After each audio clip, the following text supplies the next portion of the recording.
नमस्कार मित्रों, आज के इस ऑडियो आर्टिकल में आपका स्वागत है।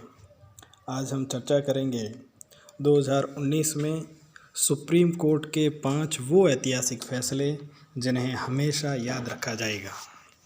सुप्रीम कोर्ट ने साल 2019 में कई अहम फैसले सुनाए। सुप्रीम कोर्ट के इन फैसलों के बाद कर्नाटक और महाराष्ट्र में सत्ता परिवर्तन देखने को मिला, तो दूसरी ओर अयोध्या मामले का सदियों पुराना विवाद हमेशा के लिए सुलझ गया।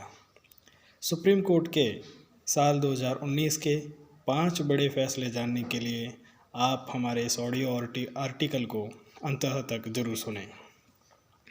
साल 2019 में सुप्रीम कोर्ट के सबसे बड़े फैसलों में से एक है अयोध्या मामला। इसके अलावा सेशंस कोर्ट ने चीफ जस्टिस ऑफ इंडिया के ऑफिस को आरटीआई के दायरे में लाने का फैसला सुनाया। इसके साथ ही सुप्रीम कोर्ट के फैसलों का ही नतीजा रहा है कि महाराष्ट्र और कर्नाटक में बड़ा सियासी उलटफेर देखने को मिला। तो आइए हम एक एक करके सुप्रीम कोर्ट के साल 2019 के जो 5 ऐतिहासिक फैसले हैं जिनको हमेशा याद किया जाएगा, उनके बारे में जानते हैं। सबसे पहले हम देखते हैं अयोध्या मामले पर सुप्रीम कोर्ट का सुप्रीम फैसला। सुप्रीम कोर्ट ने लंबी सुनवाई के बाद अयोध्या में राम जन्मभूमि मामले पर 9 नवंबर 2019 को अहम फैसला सुनाया। डेट नोट कर लें, 9 नवंबर 2019 को अहम फैसला सुनाया, जिसके बाद सदियों पुराना अयोध्या में राम जन्मभूमि मामले का हमेशा हमेशा के लिए निपटारा हो गया।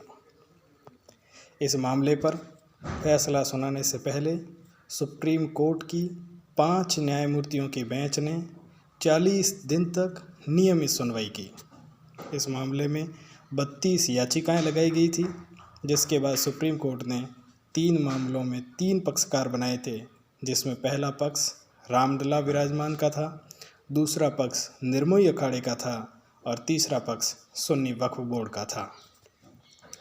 शीर्ष अदालत ने तीनों पक्षकारों की दलीलें सुनने के बाद अयोध्या की विवादित 2.77 एकड़ ज़मीन को रामलला विराजमान को सौंपने का आदेश दिया, जबकि सुन्नी वक्फ बोर्ड को अयोध्या में अलग से 5 एकड़ ज़मीन उपलब्ध करवाने का सरकार को आदेश दिया है।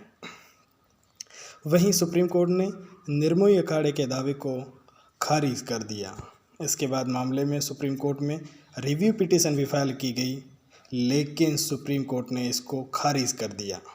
अयोध्या ने राम जन्मभूमि विवाद लंबे समय तक धार्मिक और राजनीतिक रूप से बेहद ही संवेदनशील मामला रहा था, जिसका 2019 में निपटारा हो गया। अब हम बढ़ते हैं सुप्रीम कोर्ट के दूसरे फैसले की तरफ, और वो दूसरा फैसला है कर्नाटक के अयोग्य विधायकों पर फैसला।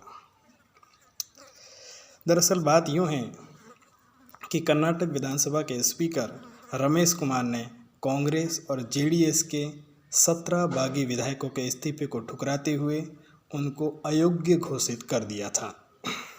इसके बाद इन बागी विधायकों ने सुप्रीम कोर्ट का दरवाज़ा खटखटाया। इन विधायकों की याचिका पर सुनवाई करते हुए सुप्रीम कोर्ट ने दल बदल कानून के तहत कर्नाटक विधानसभा के स्पीकर के फैसले को तो सही ठहराया।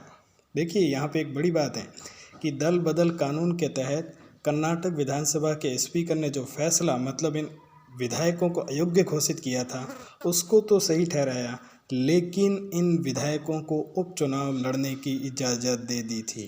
जबकि रियल में होता ये है कि जब विधानसभा के स्पीकर इनको अयोग्य घोषित कर देते हैं, तब वो व्यक्ति 6 वर्ष के लिए चुनाव नहीं लड़ सकते हैं, लेकिन सुप्रीम कोर्ट ने इनको उपचुनाव लड़ने की इजाज़त दे दी थी। श्रीमंत बाला साहेब पाटिल बनाम स्पीकर कर्नाटक विधानसभा मामले पर फैसला सुनाते हुए बागी विधायकों को अयोग्य ठहराने और उनको राहत देते हुए चुनाव लड़ने की इजाज़त देने का सुप्रीम कोर्ट का यह फैसला एक नज़ीर बन गया। इन विधायकों के बागी होने के चलते ही कांग्रेस में HD कुमारस्वामी की नेतृत्व वाली जेडीएस कांग्रेस गठबंधन की सरकार गिर गई थी। इसके बाद बीजेपी ने सरकार बना ली थी। वर्तमान में बीजेपी नेता BS येदियुरप्पा कर्नाटक के मुख्यमंत्री हैं। इस मामले पर तत्कालीन chief justice Ranjan Gogoi justice Deepak Gupta और अनिरुद्ध बोस ने फैसला सुनाया था। और अब बढ़ते हैं उस तीसरे फैसले की तरफ। बहुत ही महत्वपूर्ण फैसला था सुप्रीम कोर्ट का, और वो फैसला था कि चीफ जस्टिस का ऑफिस भी आरटीआई के दायरे में आएगा। राइट टू इंफॉर्मेशन एक्ट के तहत चीफ जस्टिस का ऑफिस भी उसमें इंक्लूड किया गया है। सुप्रीम कोर्ट ने साल 2019 में चीफ जस्टिस ऑफिस के खिलाफ बड़ा फैसला सुनाया। शीर्ष कोर्ट के इस फैसले से चीफ जस्टिस ऑफ इंडिया का ऑफिस आरटीआई के दायरे में आ गया। सुप्रीम कोर्ट ने कहा कि चीफ जस्टिस ऑफ इंडिया का ऑफिस एक पब्लिक अथॉरिटी है जो आरटीआई के तहत आएगा।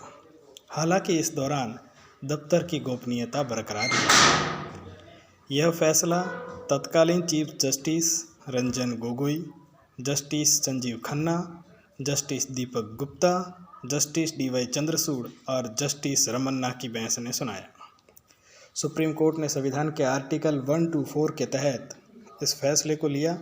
इसके साथ ही सुप्रीम कोर्ट ने दिल्ली हाई कोर्ट के साल 2010 के उस फैसले को सही ठहराया जिसमें चीफ जस्टिस ऑफ इंडिया के ऑफिस को आरटीआई के दायरे में आने का फैसला दिया था।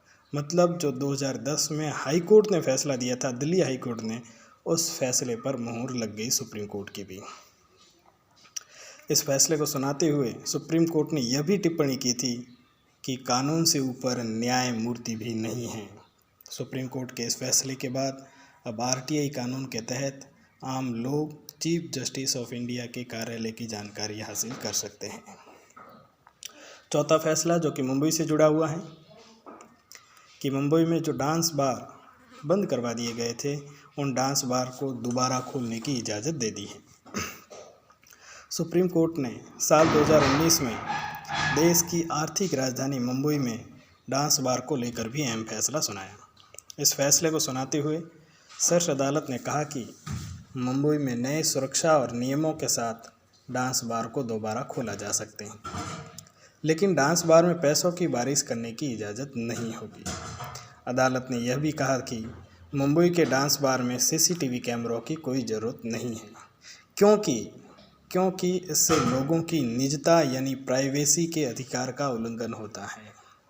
वैसे तो मूल अधिकारों में प्राइवेसी का अधिकार शामिल नहीं है, लेकिन निजता के अधिकार को भी आर्टिकल 21 का पार्ट माना गया है, आर्टिकल 21 का भाग माना गया है। इस मामले पर फैसला सुनाते हुए शीर्ष कोर्ट ने कहा था कि साल 2005 से सरकार ने एक भी डांस बार को लाइसेंस नहीं दिया गया। वर्तमान नियमों के आधार पर डांस बार पर पूरी तरह से प्रतिबंध नहीं लगाया जा सकता है। और पांचवा और अंतिम फैसला जो कि महाराष्ट्र सरकार के गठन पर था। बात दरअसल यूँ थी कि देवेंद्र फडणवीस महाराष्ट्र के मुख्यमंत्री बन गए। शिवसेना, कांग्रेस और एनसीपी ने गठबंधन कर लिया। बीजेपी के पास पूर्ण बहुमत था नहीं। आइए इस फैसले के बारे में भी थोड़ी बहुत जानकारी हासिल करते हैं। सुप्रीम कोर्ट ने महाराष्ट्र में सरकार गठन और फ्लोर टेस्ट को लेकर बड़ा फैसला दिया। इसके बाद महाराष्ट्र की सियासत में बड़ा उलटफेर देखने को मिला था। शिवसेना, कांग्रेस और एनसीपी की याचिका पर सुनवाई करते हुए सुप्रीम कोर्ट ने तत्कालीन फडणवीस सरकार को फौरन फ्लोर टेस्ट कराने का आदेश दिया था। इसके बाद महाराष्ट्र के तत्कालीन मुख्यमंत्री देवेंद्र फडणवीस ने विधानसभा में बहुमत मिलता न देख अपने पद से इस्तीफा दे दिया था। इसके बाद शिवसेना ने एनसीपी और कांग्रेस के साथ मिलकर महाराष्ट्र में सरकार का गठन किया और फिलहाल महाराष्ट्र में शिवसेना के नेतृत्व वाली गठबंधन सरकार है और जिसके मुख्यमंत्री उद्धव ठाकरे हैं। लेकिन आपको ये भी बता दें कि महाराष्ट्र में बीजेपी और शिवसेना ने मिलकर विधानसभा का चुनाव लड़ा था, लेकिन मुख्यमंत्री पद को लेकर पैदा हुए टकराव के बाद दोनों पार्टियां अलग अलग हो गई थी। इसके बाद देवेंद्र फडणवीस और एनसीपी के नेता अजित पवार दोनों ने मिलकर सरकार बना ली थी, लेकिन सुप्रीम कोर्ट के फैसले के बाद देवेंद्र फडणवीस को अपने पद से इस्तीफा देना पड़ा था।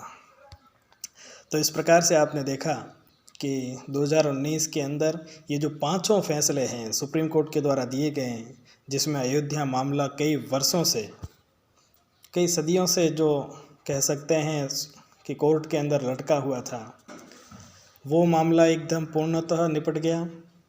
चाहे कर्नाटक का फैसला हो, चाहे महाराष्ट्र का फैसला हो, दोनों ही एक नज़ीर पेश कर रहे हैं। चाहे मुंबई के डांस बार का फैसला हो, तो इस प्रकार से ये जो पांचों ही फैसले हैं, ये आगे के जो भी निर्णय होंगे उन निर्णयों को भी प्रभावित करेंगे। सुप्रीम कोर्ट आगे जब भी इनसे संबंधित किसी मामले की सुनवाई करेगा तो ये निर्णय एक महत्वपूर्ण नज़ीर के रूप में पेश किए जाएंगे। तो आज के लिए इतना ही। आगे और भी ऑडियो आर्टिकल के साथ मिलेंगे। तब तक के लिए धन्यवाद।